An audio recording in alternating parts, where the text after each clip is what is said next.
ನ್ಯಾಯವಾದಿಗಳೊಂದಿಗೆ ತಹಸೀಲ್ದಾರ್ ಹಾಗೂ ಉಪ ನೋಂದಣಾಧಿಕಾರಿ ಅನುಚಿತ ವರ್ತನೆ, ನ್ಯಾಯವಾದಿಗಳಿಂದ ಪ್ರತಿಭಟನೆ. ವಿವಿಧ ಕೆಲಸ ಕಾರ್ಯಗಳ ಸಂಬಂಧ ನ್ಯಾಯವಾದಿಗಳು ಕಚೇರಿಗೆ ತೆರಳಿದ ಸಂದರ್ಭದಲ್ಲಿ ನ್ಯಾಯವಾದಿಗಳೊಂದಿಗೆ ತಹಸೀಲ್ದಾರ್ ದತ್ತಾತ್ರೇಯ ಗಾದ ಹಾಗೂ ಉಪ ನೋಂದಣಾಧಿಕಾರಿ ಪ್ರೇಮಕುಮಾರಿ ರಾಠೋಡ್ ಅವರು ಅನುಚಿತವಾಗಿ ವರ್ತಿಸಿದ್ದು ಅವರ ವಿರುದ್ಧ ಕೂಡಲೇ ಕ್ರಮ ಕೈಗೊಳ್ಳಬೇಕು ಎಂದು ನ್ಯಾಯವಾದಿಗಳ ಸಂಘದಿಂದ ಪ್ರತಿಭಟನೆ ನಡೆಸಲಾಯಿತು. ಬಸವಕಲ್ಯಾಣ ನಗರದ ಹೊರವಲಯದ ಮಿನಿ ವಿಧಾನಸೌಧಕ್ಕೆ ಇಂದು ಗುರುವಾರ ಮಧ್ಯಾಹ್ನ 1 ಗಂಟೆ ಸುಮಾರಿಗೆ ತೆರಳಿದ ಬಸವಕಲ್ಯಾಣದ ನ್ಯಾಯವಾದಿಗಳ ಸಂಘದ ಪ್ರಮುಖರು, ಪದಾಧಿಕಾರಿಗಳು ಹಾಗೂ ನ್ಯಾಯವಾದಿಗಳು ಬೇಡಿಕೆ ಕುರಿತು ಸ್ಥಳದಲ್ಲಿದ್ದ ಸಹಾಯಕ ಆಯುಕ್ತ ಮುಕುಲ್ ಜೈನ್ ಅವರಿಗೆ ಮನವಿ ಪತ್ರ ಸಲ್ಲಿಸಿದರು. ಕಳೆದ 4-5 ದಿನಗಳ ಹಿಂದೆ ಬಸವಕಲ್ಯಾಣ ನಗರದ ತಹಸೀಲ್ ಕಚೇರಿಗೆ ತೆರಳಿದ ನ್ಯಾಯವಾದಿ ರಾಹುಲ್ ಸೂರ್ಯವಂಶಿ ಅವರ ಜೊತೆಗೆ ತಹಸೀಲ್ದಾರ್ ದತ್ತಾತ್ರೇಯ ಗಾದ ಅವರು ಅನುಚಿತವಾಗಿ ವರ್ತಿಸಿದಲ್ಲದೆ ಅವರನ್ನು ಕಚೇರಿಯಿಂದ ಹೊರಹಾಕಿದ್ದಾರೆ. ಪದೇ ಪದೇ ಅನಗತ್ಯವಾಗಿ ಕಚೇರಿಗೆ ಆಗಮಿಸಿದರೆ ನಿಮ್ಮ ಕಕ್ಷಿದಾರರನ್ನು ಜೈಲಿಗೆ ಕಳಿಸುತ್ತೇನೆ ಎಂದು ತಹಸೀಲ್ದಾರರು ಬೆದರಿಕೆ ಹಾಕಿದ್ದಾರೆ ಎಂದು ನ್ಯಾಯವಾದಿಗಳು ಅಸಮಾಧಾನ ವ್ಯಕ್ತಪಡಿಸಿದರು. ಉಪ ನೋಂದಣಾಧಿಕಾರಿ ಕಚೇರಿಗೆ ತೆರಳಿದ ಬಸವರಾಜ್ ಪಾರ ಎನ್ನುವ ನ್ಯಾಯವಾದಿಯೊಂದಿಗೆ ಉಪ ನೋಂದಣಾಧಿಕಾರಿ ಪ್ರೇಮಕುಮಾರಿ ರಾಠೋಡ್ ಎನ್ನುವರು ಅನುಚಿತವಾಗಿ ವರ್ತಿಸಿ ನ್ಯಾಯವಾದಿಗಳು ತಮ್ಮ ಕಚೇರಿಗೆ ಬರಬೇಡಿ ಎಂದು ಹೇಳುವ ಮೂಲಕ ಉದ್ದಟತನ ಮೆರೆದಿದ್ದಾರೆ ಎಂದು ನ್ಯಾಯವಾದಿಗಳು ಅಸಮಾಧಾನ ವ್ಯಕ್ತಪಡಿಸಿದರು.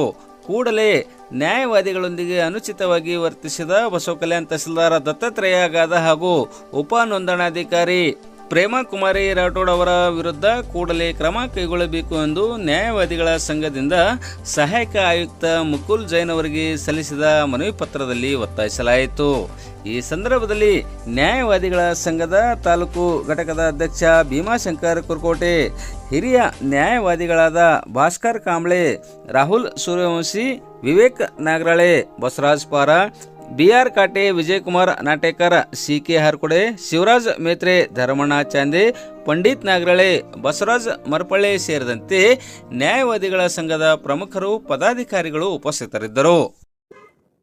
आज बसवा कल्याण तालुके के पूरे वकील संघ से यहाँ तालुका ऑफिस AC ऑफिस आने का वजह यह है कि हमारे बसवा कल्याण तालुके के अध्यक्ष, माजी अध्यक्ष, पूरे हम मेंबर्स यहाँ गैदर्ड कई इसके लिए हो गए हम। मैं सहदेव सूर्यवंशी वकील बसवा कल्याण, मैं हमारा क्लान फ़ोन करने के बाद 28/5/2025 को क्लान फ़ोन करने के बाद यहाँ तहसील ऑफिस कचेरी आया।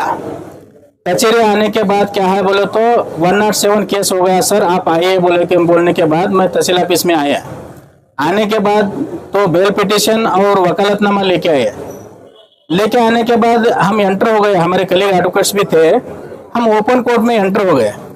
एंटर होने के बाद तहसीलदार साहब पूछे, वकील साहब आप आए? मैं बोला वकील सर ऐसा ऐसा एक इंसिडेंट हो गया, उस बारे में मैं वकालत और बेल पिटिशन फाइल करने के लिए यहाँ आया हूँ।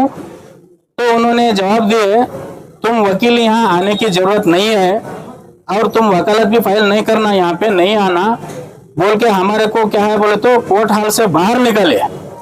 तुम मत आओ बोल के यहाँ पे बाहर कोर्ट हाल से बाहर निकाले।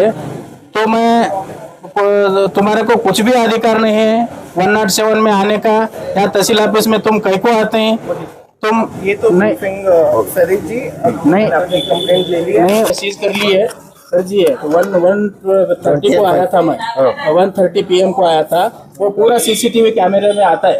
आप कैसा उन्होंने बिहेवियर करे, कैसा हमारे को इंसल्ट करे, कैसा क्लाइंट के सामने से कोर्ट हाल से बाहर निकाले हमारे को। तो आपको एक हम्बली रिक्वेस्ट है साहब, इमीडिएटली उनके अगेंस्ट एक्शन लेना है। क्यों बोले तो इमीडिएटली एक्शन लेना और इमीडिएटली यहाँ से उनको 24 आवर्स में ट्रांसफर करना। क्यों बोले तो एडवोकेट्स को ये कचेरी में हमको रेस्पेक्ट नहीं है।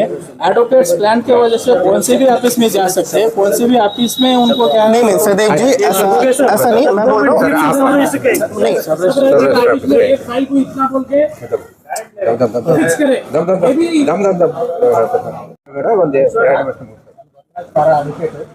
ನಾನು ನನ್ನ ಕ್ಲೈಂಟ್ ಒಂದು ರೆಸಿ ಇದ್ದಾಗ ನಾನು ಸದಸ್ಯರ ಹತ್ರ ಹೋಗಿದ್ದೆ.